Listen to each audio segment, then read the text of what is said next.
basketball. Ipakita mo yung usay mo sa hardcourt. Come on everybody, show me some moves. Ito kalaro ng bawat Pilipino. Hey, come on everybody sa hardcourt. Come on everybody sa hardcourt. Come on everybody sa hardcourt. Come on everybody sa hardcourt.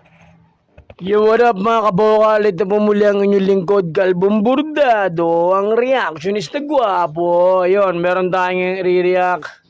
Nagmula ito sa channel ng ating idol na si iSports Zone. Subscribe kayo sa channel niya. Click yung notification bell para gigil sa mga sports happening. Siyempre, yan, lalo na sa basketball yan. At siyempre, subscribe na rin kayo sa akin kung di pa na-subscribe, guys. Yun. Para ma-reach natin ang 10k subscriber. Hindi mo sa mga harap, guys. Yun. Tuloy lang sa pagre-react. Game, wala naman tayong inaantay na. Simulan natin to. Kumusta mga kabasketball? Naganap na nga ang pinakahihintay ng maraming NBA fans, Damian Lillard na trade na, pero ikadidismaya ng mga Heat fans dahil imbes na sa Miami na i-trade, napunta sa Milwaukee Bucks itong si Damian Lillard at magkakaroon na ng Dame. Oo nga, ba't nasa Milwaukee Bucks siya napunta? Miami Heat nga yung gusto niyang puntahan, sabi niya, di ba? Nangyari. Time kasama ng Greek freak na si Giannis Antetokounmpo sa Milwaukee, Portland Trail Blazers at Phoenix Suns. Mga kabasketball, nagpalakas ang mga tatlong ito.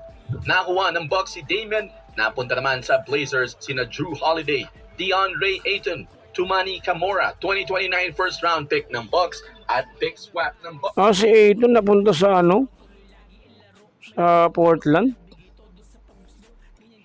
Para sa Suns naman, gumanda rin ang kanilang lineup dahil nasa kanila na si Jusuf Nurkic na Parang three-way trade to. Milwaukee, Phoenix, tsaka yung Blazers. Ayos nawala yung hit sa eksena.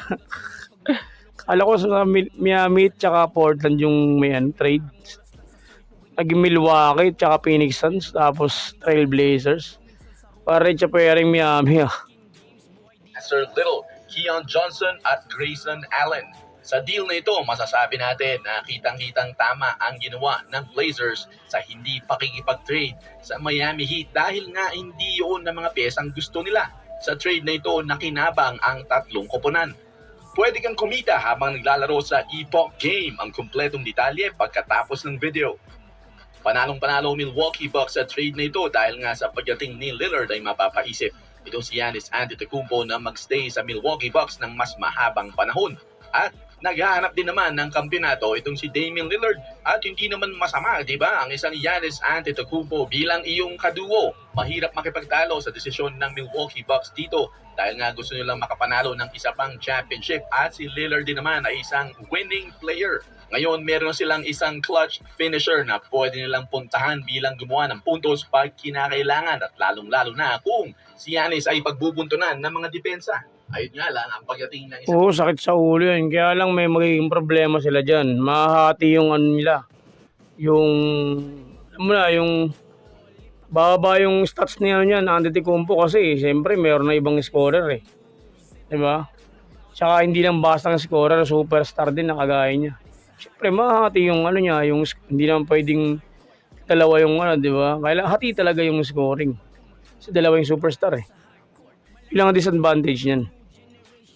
Ng Damian Lillard sa Bucks ay ang pag-alis naman ng isang Drew Holiday. Nawalan sila ng lockdown defender sa guard position.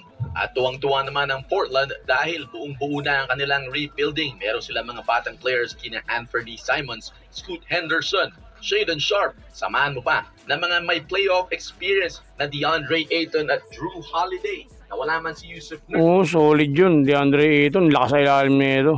Sa Holiday, veterano na point guard yan. Ay malaking bagay naman na napunta sa kanila si DeAndre Ayton. So parang essentially ay walang nawala masyado dito sa Blazers. At maganda rin ang bunga ng trade nito para sa nagpapalakas talaga na Phoenix Suns dahil nawala nga ang kanilang DeAndre Ayton na palitan naman ng isang Jusuf Nurkic. May tira sa labas ito kumpara kay DeAndre Ayton. Nawalan sila ng all around to all around tong center na to. Isa to sa mga galing na sentro ngayon sa NBA. May shooting, malakas sa ilalim, physical game. All around rin eh. May footwork din to eh. European style of basketball, ganun style nito.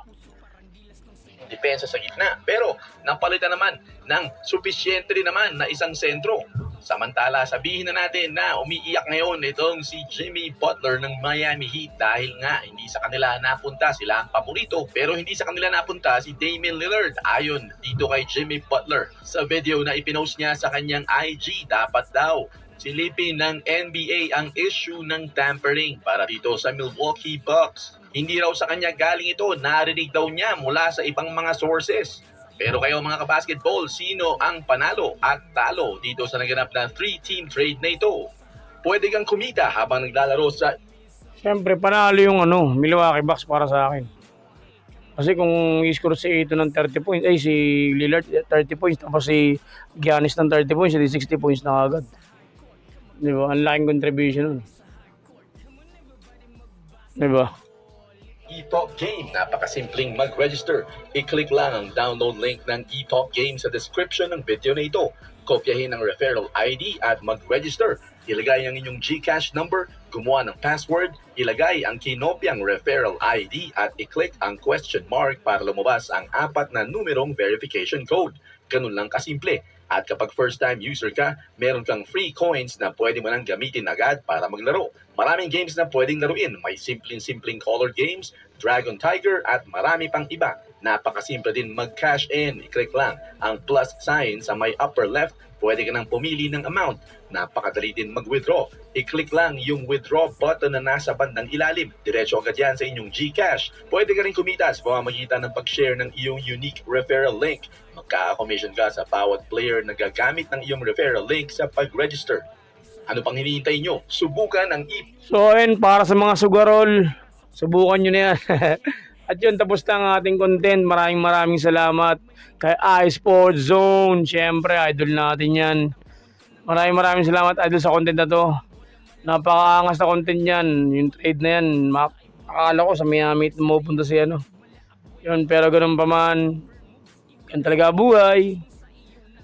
Congrats sa Milwaukee Bucks. Abangan ng Milwaukee Bucks ngayon, sigurado yan. At yun, subscribe kayo iSports Zone. Click nyo notification bell para update kayo sa mga sports happenings and events. Siyempre, subscribe na rin kayo sa akin. Ang inyong kalbong bordado, ang reactionist na gwapo. Yeah, maraming salamat guys. Ingat, God bless. Yeah.